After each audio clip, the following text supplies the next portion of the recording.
सुप्रभात प्यारे प्रदेशवासियों, तो मौजूद हुए हैं आपके सामने हिमाचल प्रदेश की सुबह की ताज़ा खबरों के साथ। तो इससे पहले खबरों के सिलसिले को शुरू करें, आपसे निवेदन है चैनल को आप जरूर सब्सक्राइब कर लें। तो पेश यहाँ सुबह के मुख्य समाचार।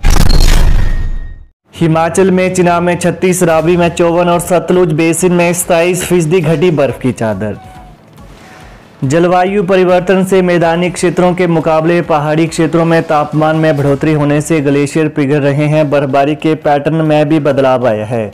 बर्फबारी के ट्रेंड की मैपिंग से यह खुलासा हुआ है। हिमाचल प्रदेश में चिनाब में 36, रावी में 54 और सतलुज बेसिन में 27% तक बर्फ की चादर स्नो कवर घटी है।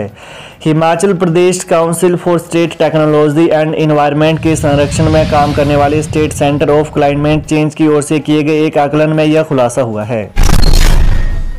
बिना लाइसेंस लिए बाहरी राज्यों की शराब लाने वालों की आएगी शामत। हिमाचल प्रदेश में अब बिना लाइसेंस लिए बिक्री के लिए बाहरी राज्यों की शराब लाने वालों की शामत आने वाली है। प्रदेश के सभी सीमावर्ती इलाकों में बाहरी राज्यों से आने वाली शराब की धरपकड़ को 2 तरह की टीमें गठित कर दी गई हैं। सूबे के 13 राजस्व जिलों में कर एवं आबकारी विभाग ने इस विशेष अभियान को शुरू किया है। शराब तस्करी करने वालों पर आबकारी एक्ट के तहत FIR दर्ज होगी। टांडा में ऑपरेशन थिएटर और ICU की सुविधा जल्द शुरू हो सकती है। Open heart surgery.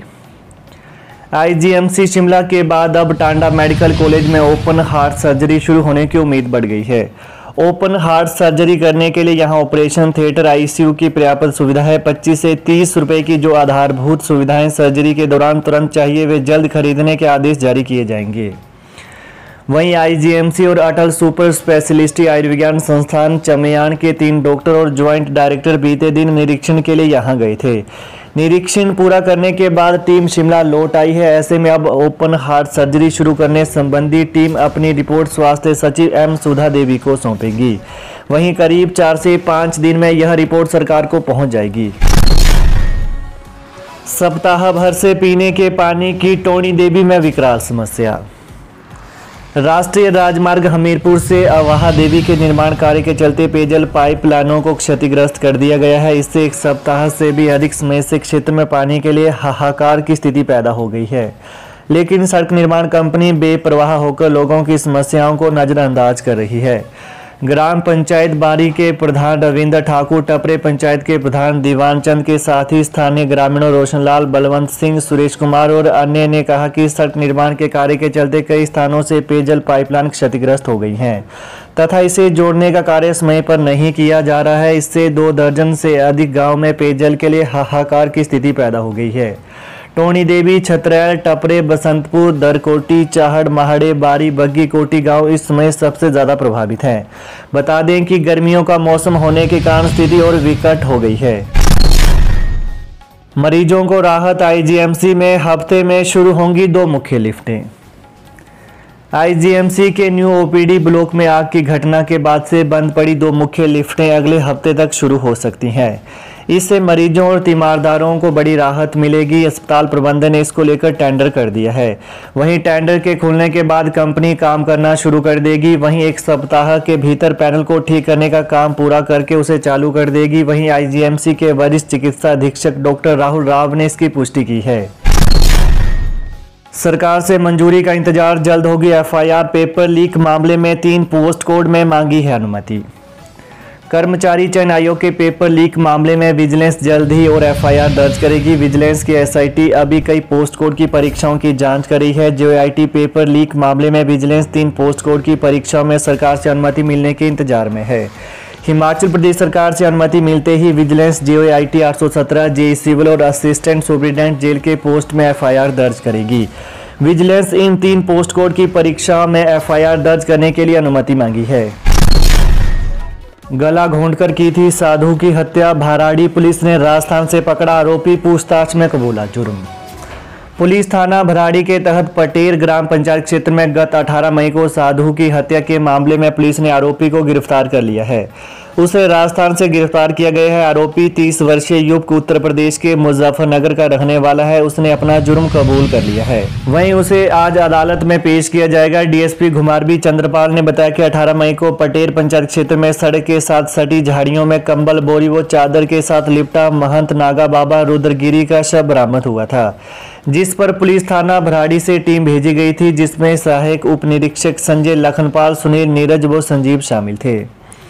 वहीं टीम ने जांच शुरू की और जांच में सामने आए तथ्यों के आधार पर आगे की कार्रवाई शुरू की। पुलिस टीम 20 मई को सोमगिरी आश्रम पिलानी, राजस्थान जिला झुंझुनू की तरफ आरोपी को पकड़ने के लिए गई थी और 21 मई को हत्या का आरोपी ओमगिरी पुत्र कमल सिंह 30 वर्षीय निवासी आदमपुर मोचनी जिला मुजफ्फरनगर यूपी को उपरोक्त की हत्या के लिए गिरफ्तार कर पुलिस थाना भराड़ी लाया गया। डीएसपी चंद्रपाल ने बताया कि आरोपी ओमगिरी ने कबूल किया है कि शराब के नशे में धक्का मुक्की में बाबा रुद्रगिरी गिर गए व उनके सिर पर चोट लगने की वजह से वे बेसुध हो गए थे। घबराहट की वजह से आरोपी ने अपने गले में डाले कपड़े से गला घोंटकर हत्या कर दी और लाश को गाड़ी में डालकर पुल के नजदीक फेंक दिया। मंत्री रोहित ठाकुर बोले, शिक्षकों के 5,970 पद भरेगी सरकार। शिक्षा मंत्री रोहित ठाकुर ने कहा कि सरकार दूरदराज के क्षेत्रों में सरकारी स्कूलों को मजबूत करने और कमजोर वर्गों को गुणवत्तापूर्ण शिक्षा प्रदान करने के लिए शिक्षकों के 5,970 पद भरेगी। वह जुब्बल उपमंडल की मंडोल पंचायत में 2 करोड़ रुपए के उद्घाटन व शिलान्यास कार्यक्रम के बाद लोगों को संबोधित कर रहे थे। उन्होंने मंडोल पंचायत में 40 लाख रुपए से निर्मित लोक भवन तथा 24 लाख से पंचायत भवन कार्यालय का लोकार्पण किया। 1,500 रुपए की पहली 4 किस्तें हर माह मिलेंगी, फिर 6 महीने के एक साथ मिलेंगे 9,000 रुपए।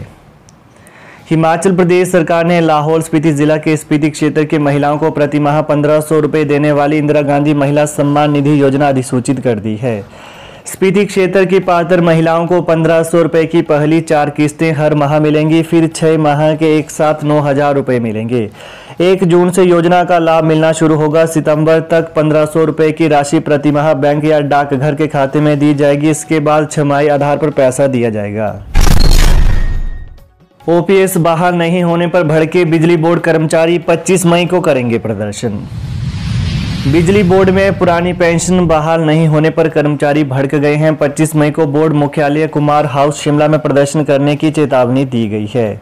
वहीं शनिवार को राज्य सचिवालय में हुई सर्विस कमेटी की बैठक में पुरानी पेंशन बहाली के प्रस्ताव को शामिल नहीं करने पर कर्मचारी यूनियन ने बोर्ड प्रबंधन पर मनमानी करने के आरोप लगाए हैं। वहीं यूनियन पदाधिकारियों ने कहा कि अफसरशाही मुख्यमंत्री सुखविंदर सिंह सुक्खू के फैसले पर अमल नहीं कर रही है। वहीं उन्होंने मई के वेतन में भी एनपीएस शेयर कटने का विरोध किया है। बोर्ड की कर्मचारी यूनियन और तकनीकी कर्मचारी संघ ने जल्द ओपीएस बहाल नहीं करने पर सड़कों पर उतरने की चेतावनी दी है। उन्होंने कहा कि पुरानी पेंशन बहाल नहीं होने से करीब 9,000 कर्मचारियों को नुकसान होगा। पुरानी पेंशन बहाल होने पर पिछले कल कर्मचारी यूनियन ने वर्चुअल बैठक कर बोर्ड प्रबंधन के खिलाफ मोर्चा खोलने की रणनीति बनाई। तो ये है आज सुबह के मुख्य समाचार। तो प्रदेश की ताज़ा खबरों को पाने के लिए चैनल को आप जरूर सब्सक्राइब कर लें। धन्यवाद।